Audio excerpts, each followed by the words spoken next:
Y ahí pues, nosotros encontramos el silencio, ¿verdad? Y nos inspiramos pues en distintas partes de nuestro ser interior, ¿sí? Entonces, eso es un padecimiento voluntario porque usted está sacrificando quizás 3 o 4 horas de sueño, 1 hora mínimo de su sueño, ¿verdad?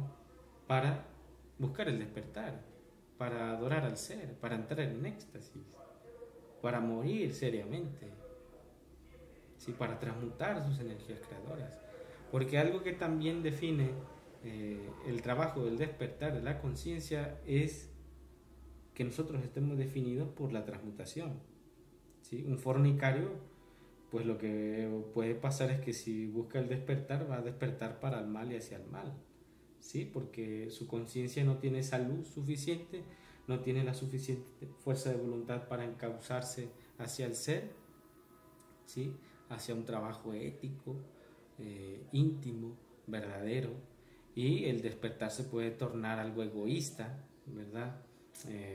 Peligroso inclusive, si nosotros pues obviamente no estamos definidos por la transmutación de nuestras energías creadoras. Entonces la energía sexual, al ser la energía más poderosa que nuestro ser nos ha conferido y que es la energía para el ser y por el ser, pues por consecuencia y naturalidad tendría que despertarnos aún más. Entonces si nosotros nos valemos del trabajo interior de día y de noche y de la transmutación y de estudiar la obra del maestro Samael, esto es una vida ética y hasta estética, ¿sí? Es bella, es armoniosa, ¿sí? Con todos sus vaivenes, pero siempre será algo que vale la pena, ¿sí? Ya es momento de salir de la chochera, ¿verdad? Salir de los jacalitos, salir de nuestra cama, levantar las cobijas, haga frío, haga calor, y sacrificar el sueño, porque el sueño físico que nosotros tenemos está influenciado por ese sueño de la conciencia también, por esa hipnosis, ¿sí? Y esa hipnosis se ha vuelto colectiva, ¿sí? Entonces, aunque su esposo, su esposa, sus hermanos, usted se levante en silencio, ¿verdad? Sin imponer a nadie que haga lo mismo y hace su trabajo en silencio, ¿verdad? O respetando también la vida de otros, ¿verdad? Pero aquí pues uno como misionero pues tiene su sala de meditación, y ahí aprovecha para hacer el trabajo, ¿verdad? O en alguna otra parte de la casa, ¿sí? Entonces es algo maravilloso. En un principio, pues nosotros empezamos a observarnos con mucho autocontrol, ¿verdad? Es con un gran esfuerzo para no reaccionar, ¿verdad? Y eso tiene mucha validez, pero no podemos quedarnos ahí toda la vida, ¿verdad? Porque en esas crisis morales precisamente se dan, o esas crisis internas, porque no hay comprensión del ego, ¿sí? Porque estamos dormidos, ¿sí? Entonces tenemos que autocontrolarnos, ¿verdad? Padecemos voluntariosamente y queremos morir progresivamente en el ego. Entonces tomamos muchos yoes, estamos ahí sufriendo todo el tiempo, ¿verdad? Que si la vesícula, que si el hígado, que si los intestinos, que si los riñones, etcétera, ¿verdad? Y entonces pues no niego que esto tengamos que vivirlo, ¿verdad? Pero pues si despertamos nuestra conciencia, pues no vamos a necesitar de ese batallar, ¿sí? Sino vamos directo a la comprensión. Y inclusive quien ya profundiza más, y esto lo hace más frecuente, no necesita de sentarse, de arrodillarse, de estar quieto quizás, para comprender al yo, ¿sí?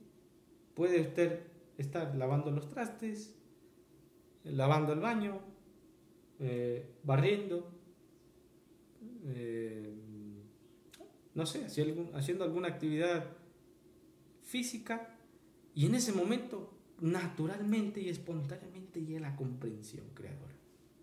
¡Pah! Dice uno, esto era lo que necesitaba, Vaya, vaya.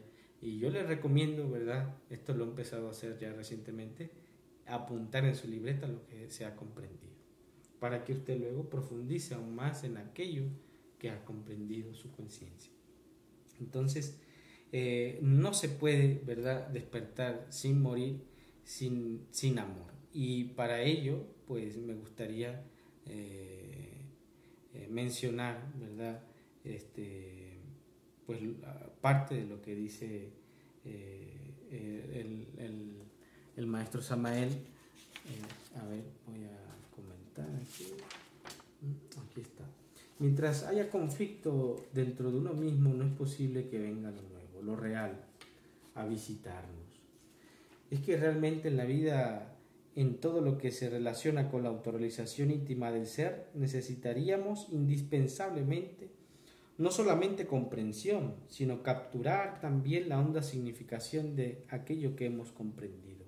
Porque cuantas cosas en la vida creemos haberlas comprendido, pero a través del tiempo y la distancia venimos a darnos cuenta que no las hemos comprendido. Así pues, eso de comprender es algo muy elástico, ¿sí? O sea, eso nos está dando a entender que pues no nos podemos conformar con aquello que en un momento se comprendió, ¿sí? Quizás hasta un nivel muy intelectual, ¿sí? Aunque sea un bello concepto. Entonces, mientras mayor elasticidad, eso significa que hay mayor amplitud para despertar. Y continúa el maestro, dice, hoy podemos comprender algo y mañana nos damos cuenta de que no habíamos comprendido nada. Esto es algo determinante y maravilloso, lo que dijo el maestro Samuel aquí, ¿verdad? Y yo creo que en cierta manera nosotros hemos vivenciado esto. Entonces concluyo, hermanos, que nosotros tenemos que acercarnos a nuestra eternamente compasiva Madre interna, Divina Madre Kundalini. Ella debe ser nuestro foco de luz, de inspiración en nuestro corazón y en nuestras vidas, en nuestro despertar, en la muerte, porque ella es la que nos confiere todo, desde un principio hasta un final. Ahí está el ejemplo de nuestro bien amado Jesús el Cristo, de nuestro Cristo íntimo. O sea, la Madre eternamente compasiva siempre nos va a ayudar, nos va a socorrer, ¿sí?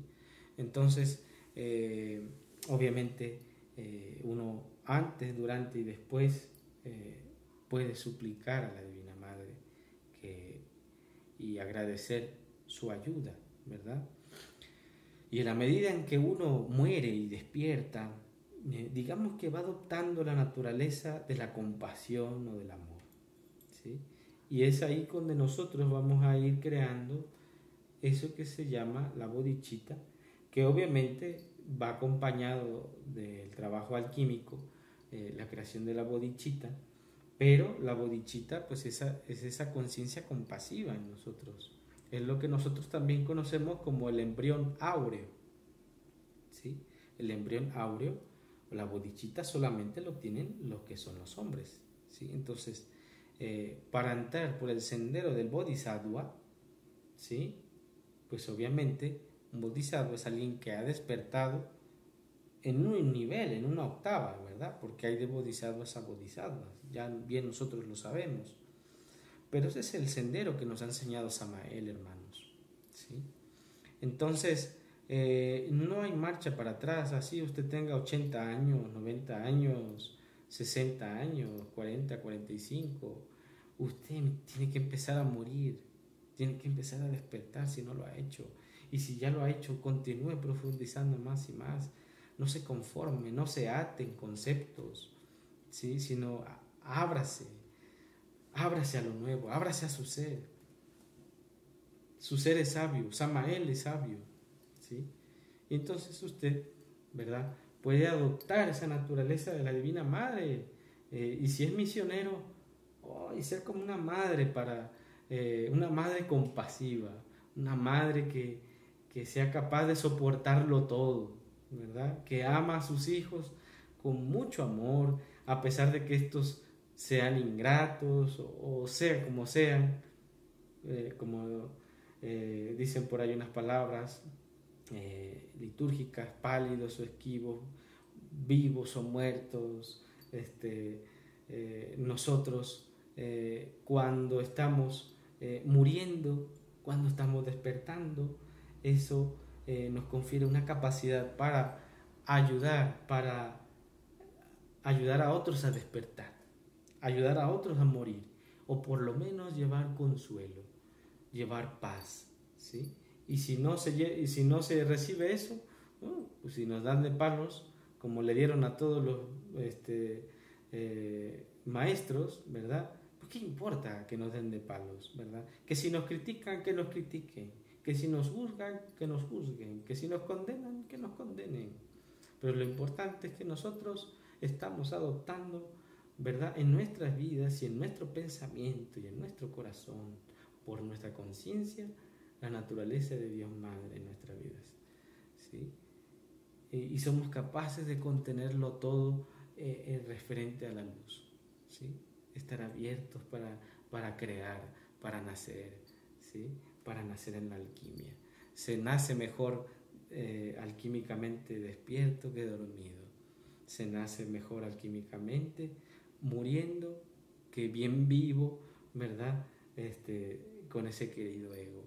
Se ayuda más y mejor a la humanidad despierto que dormido, ¿sí?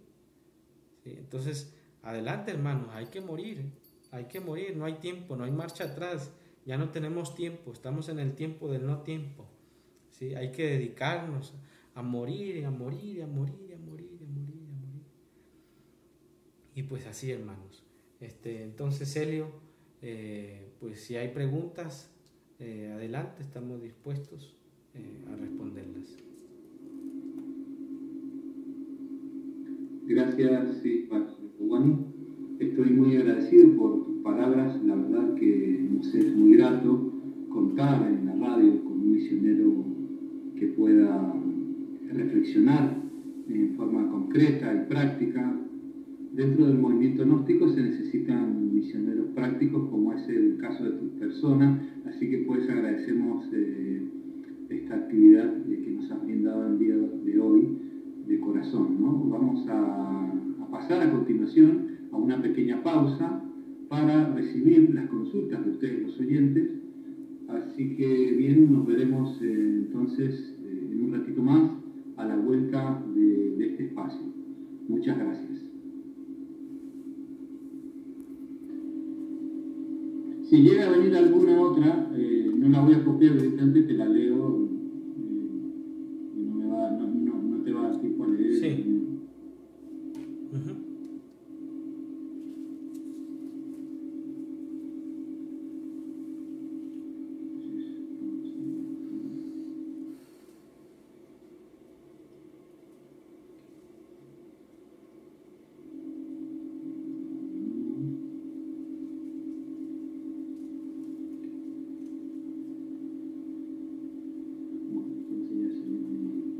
¿Listo?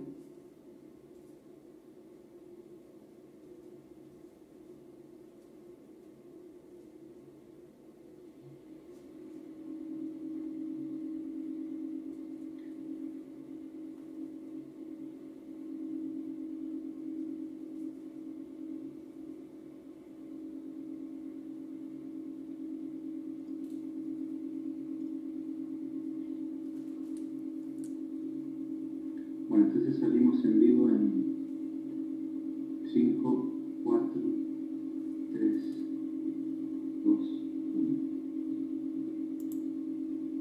Retomamos con la actividad radial. Tenemos la primera de las consultas que dice lo siguiente. ¿Qué requisito debe reunir el neófito? Es decir, ¿qué base física y psíquica debe tener el neófito para la muerte y el despertar? Bueno,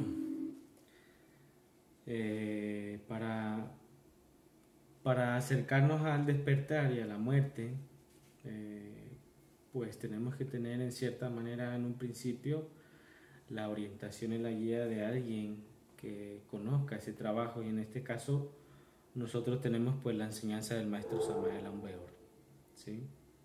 Entonces, si usted estudia la enseñanza del maestro Samael, los libros de psicología revolucionaria, La Gran Rebelión, Revolución de la Dialéctica, Doctrina Secreta de Anáhuac, ¿sí? En el propio Quinto Evangelio, ahí usted va a tener, digamos, la doctrina del maestro Samael clara, ¿sí?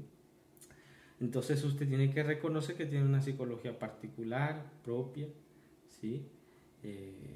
Y a partir de ello, al empezar a autoobservarse, usted se va a dar cuenta con asombro que su conciencia está dormida, que el ego constantemente está manifestándose en uno, pero eso es gracias al conocimiento que usted tiene, y pues ese anhelo que surja desde su corazón le va a llevar cada vez más y más a la práctica. Si usted no se define por la práctica, por más que teorice y conceptualice la muerte del ego y la lleve a su mente intermedia, que siempre es conceptual, siempre es dual, y no lo lleva a la mente interior, a la conciencia, pues entonces no se puede encaminar, ¿verdad?, el neófito, el aspirante, pues hacia un camino de muerte y despertar, ¿sí? Y si se encamina por ese camino de muerte y despertar, quizás, si la voluntad de su ser así es, se pueda meter por el sendero iniciático, ¿verdad?, hacer el camino y finalmente fusionarse a su ser, ¿verdad? Esa sería mi respuesta.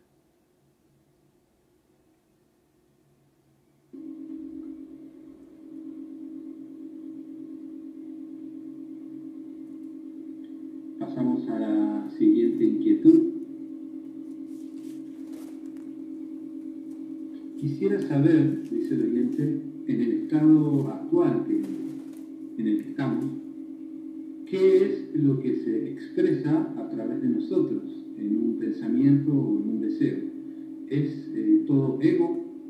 ¿Esas larvas que tenemos dentro producen siempre estos pensamientos o estas emociones? ¿O provienen también de nuestra alma humana? ¿Podemos sentir algo bueno y este buen sentimiento provenir del ego? ¿Cómo discernir si viene del ego o viene del alma?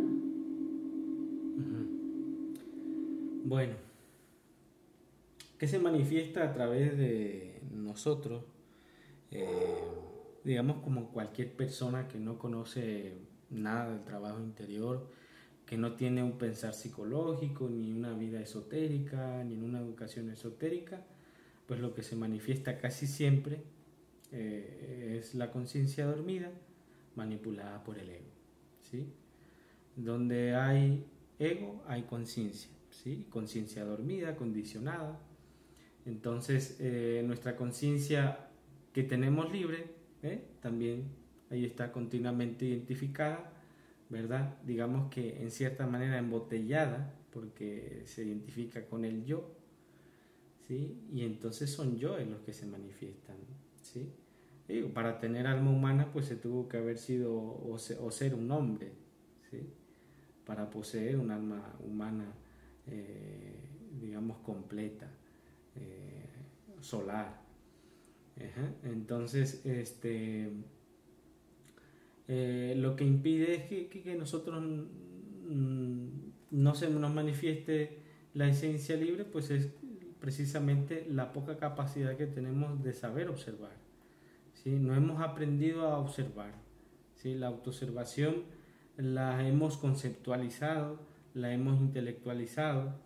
Entonces, como intelectualizamos el trabajo, lo racionalizamos, no diferenciamos entre conciencia despierta y ego. Cuando la conciencia está despierta, se puede llegar a experimentar cierta elasticidad, cierta apertura, ¿sí? Obviamente no se sienten esas fuerzas siniestras del ego, pero no significa que porque no esté uno hipnotizado o con la conciencia dormida, no se pueda ver el ego. Uno puede ver al ego en la periferia, ¿verdad? Cómo quiere tomar el control de la esencia libre, y uno no puede permitirlo eso. O sea, nosotros no tenemos que darle realidad al ego, ¿sí? Nosotros desde nuestra psiquis no tenemos que darle realidad al ego. Cuando nosotros le damos realidad al ego, entonces continuamente se nos está manifestando en nuestra máquina humana, en nuestra mente, ¿sí? Entonces lo que se manifiesta es conciencia dormida, ¿sí? Hipnotizada, manipulada por el yo en turno, ¿sí? Por el ego en turno, ¿sí? Entonces, pues hay que agudizar la autoobservación con amor y con recuerdo de sí mismos, ¿sí? Esto es algo fundamental, ¿sí? La autoobservación sin recuerdo de sí no es despertar, ¿sí? Entonces tiene que haber recuerdo de sí. ¿Cómo afina eso? Pues usted tiene que practicar, practicar y practicar y practicar y practicar y practicar, ¿sí? No hay otra manera.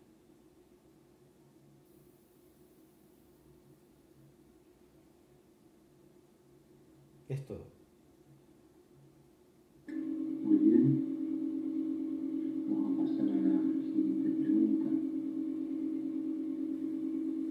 Pasamos a la siguiente pregunta. Usted mencionó que hay que crear al bodhisattva, pero ¿qué es realmente el bodhisattva? ¿Podría aclararme esto? Gracias. Sí, esto es algo maravilloso, ¿sí? La bodhicitta se crea en la medida en que uno precisamente aprende a morir en sí mismo, ¿verdad? Y pues aspira realmente a la realización interior. La bodhicitta es lo que nosotros conocemos como el embrión áureo. Ahora bien, ¿qué es la bodhicitta? ¿Verdad? ¿Qué es no tener la bodhicitta? Cuando nosotros no hemos hecho el trabajo interior, digamos que a fondo, o en ninguna de nuestras existencias, ¿verdad? Tenemos una esencia, ¿sí? Una pequeña fracción de esencia o una pequeña fracción de alma. Conforme nosotros vamos liberando, ¿sí? Esencia, se va creando la perla seminal, ¿sí? Que está revestida pues por la conciencia, y el embrión áureo podremos decir que es la consecuencia de cierto grado de liberación interior, de despertar, de muerte, pero también de aquel hombre que se ha creado los 7 cuerpos, ¿sí? Aunque no sean perfectos, quien se ha creado los cuerpos, quien tiene el fuego en cada uno de los cuerpos, ese tiene el embrión áureo o tiene la bodhicitta, ¿sí? Entonces esa bodhicitta es la que nos da la capacidad de convertirnos en auténticos hombres en el sentido más completo de la palabra. Sabemos que la bodhicitta la tienen los 2 tipos de hombres que se pueden conocer, los de la vía nirvánica o los de la vía directa, ¿sí? Entonces hay de bodhisattvas a bodhisattvas, ¿sí? La esencia del bodhisattva es la conciencia eternamente compasiva, y en esto hay niveles y niveles, grados y grados, como en todo. Entonces hay que empezar a morir, ¿sí? Crear esa perla seminal, trabajar en los misterios, Y una vez que se ha creado el embrionario o la bodichita, en cierta manera eso nunca se pierde. El propio maestro Samael dice que aunque un hombre o un bodhisattva se caiga, nunca deja de ser hombre, ¿sí? Entonces no es que también un bodhisattva sea el non plus ultra, ¿verdad? O la cosa máxima, ¿verdad?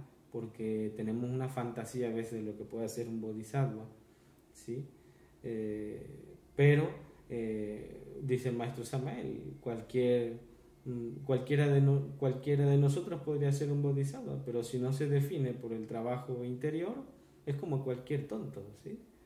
Entonces hay que definirse por el ser, por el trabajo, ¿verdad? El trabajo nos va a ir definiendo por el camino, por el ser, ¿sí?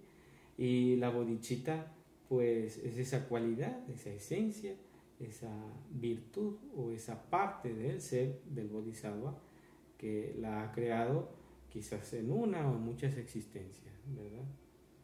Para esto no hay tiempo, sino lo que hay es comprensión y aprehensión interior.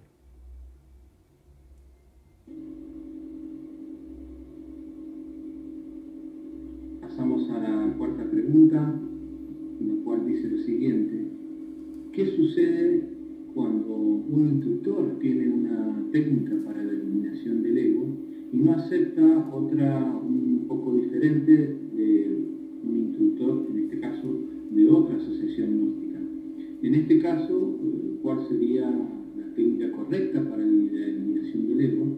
¿Y por qué existe esta disputa entre instructores gnósticos de distintas instituciones gnósticas? Bien, con mucho gusto respondo a la pregunta. Cuando hay disputas entre que si una técnica es la correcta y la otra no, ¿verdad? Es por falta de comprensión, ¿sí? No se ha estudiado a fondo la obra del Avatara, ¿verdad? No se ha capturado lo que nos enseña el Avatara, ¿verdad? Y es que todo lo tenemos en la obra del maestro Samael. Entonces, si un instructor dice una cosa y otro dice otra, y nosotros estamos entre que si me voy con este o la técnica que enseña este, que tiene tantos pasos, y luego me voy con el otro, pero pues ¿cómo puede usted saber cuál es la correcta? Pues practíquela, por lo menos sea una persona práctica y se va a dar cuenta que es más práctico y útil para su vida interior, ¿sí? Ahora bien, uno tiene que apegarse a la enseñanza del maestro Samael en este sentido, ¿sí? Entonces, ¿qué es lo que enseña el maestro Samael? Para ser claros, usted lo puede encontrar en el libro de Revolución de la Dialéctica, Psicología Revolucionaria, ¿verdad? Lo fundamental es autoobservarse, comprender al yo y eliminarlo, ¿sí? Ahora bien, ¿qué conlleva todo eso? ¿Sí? Conlleva imaginación, inspiración, intuición. Si lo que usted quiere es liberar su conciencia, pues obviamente tiene que estar libre de condicionamientos, ¿sí? Si usted quiere ir a la muerte del ego anteponiendo conceptos, ideas, ¿sí? Y no permite que su ser sea quien le oriente, y es algo natural, es algo sencillo, el propio maestro lo dice, ¿sí? Entonces hay que observar al ego, hay que comprenderlo, hay que eliminarlo. Ahora bien, nosotros podemos hacer siempre, como lo dice el maestro Samael, previo un análisis, ¿verdad?, estructural del ego, transaccional, o sea, ver cuáles son las estructuras del yo, ¿verdad?, con cuáles yo se asocia, con cuáles yo se disocia, cuál es su pasado, su futuro, ¿verdad? O sea, reconocer el aspecto dual del yo. Hay que observarlo, ¿sí? Pero uno tiene que romper, ¿verdad?, ese análisis, ¿sí?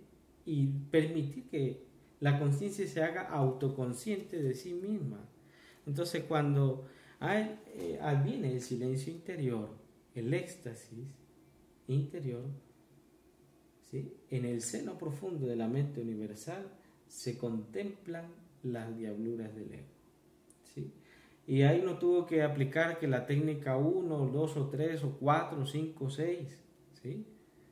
¿Sí? Sino simplemente su esencia, su conciencia libre, despierta, autoconsciente, comprende su condicionamiento. ¿Sí? Así de simple. ¿Sí? Pero nosotros lo hemos complicado todo.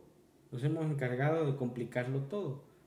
Entonces, ¿cómo lo descomplicamos? Estudiando la obra del avatar y siendo prácticos. ¿Sí? Y entonces usted va a discernir cuál es la vía para la muerte interior, para la disolución de la dualidad, del ego, del yo. ¿Sí? Es todo.